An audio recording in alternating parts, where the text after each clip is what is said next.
Hello friends, ഇന്ന് നമുക്ക് സ്വാദിഷ്ടമായിട്ട് ചക്കക്കുരും ചീരയും വെച്ചിട്ട് ഒരു റെസിപ്പി ഉണ്ടല്ലോ. അതിനായിട്ട് നമ്മൾ നട്ടുപിടിപ്പിച്ചിട്ടുള്ള ചീരയാണ് ഇവിടെ എടുക്കുന്നത്. അങ്ങനെ നമ്മൾ എല്ലാ ചീരയും ഒന്ന് എടുക്കുന്നുണ്ട്. പിന്നെ ചാനൽ ലൈക്കും സബ്സ്ക്രൈബും ചെയ്യാത്തവർ ചെയ്യാൻ മറക്കല്ലേ. ഇത് ഇഷ്ടപ്പെടുകയാണെങ്കിൽ ഒന്ന് കമൻറ്റും കൂടി ചെയ്യാം. പിന്നെ നമ്മൾ നമ്മുടെ ചീരേനെ കുഞ്ഞു കുഞ്ഞു പീസസ് ആയിട്ടൊന്ന് അരിഞ്ഞു കൊടുക്കുക. തണ്ട് ഇതിൽ യൂസ് ചെയ്യാം, പിന്നെ നമ്മുടെ ഇലയും ഇതിൽ യൂസ് ചെയ്യാം കേട്ടോ അരിയുന്ന ടൈമിൽ.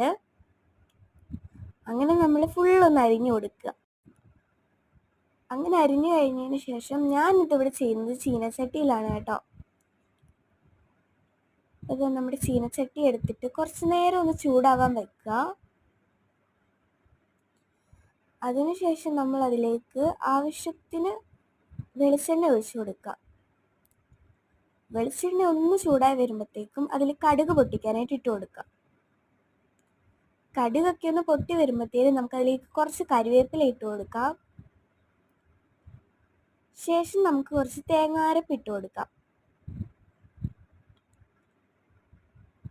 തേങ്ങാരപ്പ് ഇട്ട ശേഷം കുറച്ച് നേരം കഴിയുമ്പോഴത്തേനും നമുക്കതിലേക്ക് ആവശ്യത്തിന് മഞ്ഞൾപ്പൊടി ചേർക്കാം. ഞാൻ ഇവിടെ 1/2 ടീസ്പൂണാണ് എടുത്തിട്ടുള്ളത്.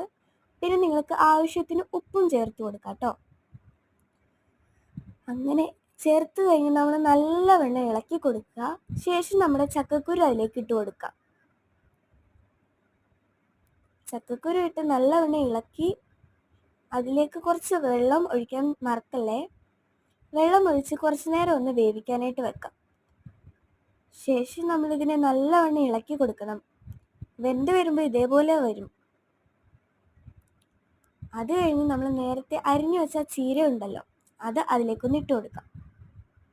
ചീര ഇട്ട് നല്ലവണ്ണം ഇളക്കി നല്ലവണ്ണം വേവിച്ചെടുക്കണം കേട്ടോ. എന്നാലേ അതിൻ്റെ ആ സ്വാദ് വരുള്ളൂ.